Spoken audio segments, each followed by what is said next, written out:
नमस्कार मित्रांनो. आज 2 दिवसानंतर व्लॉग आला. कारण असं होता, की परवा मी म्हसा यात्रेला गेलो होतो मित्रांसोबत, तर काल आमच्या प्रज्वलचा छोटासा ॲक्सिडेंट झाला होता. त्यामुळे मला व्लॉग शूट करता आला नाही. बाकी कॉलेजला जाताना आईने मला सांगितलं, की कल्याणला जा आणि छोटंसं काम करून ये. म्हणून मी कल्याणला चाललो होतो, तर मला कळालं रस्त्यामध्ये खूप सारे ट्रॅफिकवाले उभे आहेत. त्यामुळे छोट्या-छोट्या गल्लीतून गाडी काढत मी कल्याणला पोहोचलो. लेक्चर सुटू नये म्हणून ज्या रस्त्याने आलो त्याच रस्त्याने सुसाट निघालो. गाडी पळवत-पळवत मी कॉलेजला पोहोचलो. बॅक गेटमधून गाडी आतमध्ये टाकली, पार्किंगला गाडी लावली व पटापट मी माझं काम करण्यासाठी कॉलेजमध्ये गेलो. इथे एवढी गर्दी पाहून मला असं वाटलं की काहीतरी भांडण झालं आहे.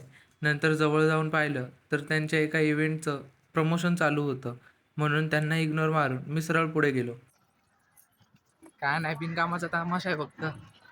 एवढं बोलत मी माझं स्कॉलरशिपचं काम करायला गेलो. स्कॉलरशिपचं काम संपलं व लेक्चरला जाऊन बसलो. लेक्चर संपला त्यानंतर आम्ही आमच्या घरी जायला निघालो. ब्लॉग बनवलेस तू आज? Yes bro. स्वर्गात जातो बोलून यश वॉशरूमला गेला. तिथून आल्यानंतर आम्ही आमच्या घरी जायला निघालो. आजच्यासाठी एवढंच होतं. भेटूया उद्याच्या ब्लॉगमध्ये.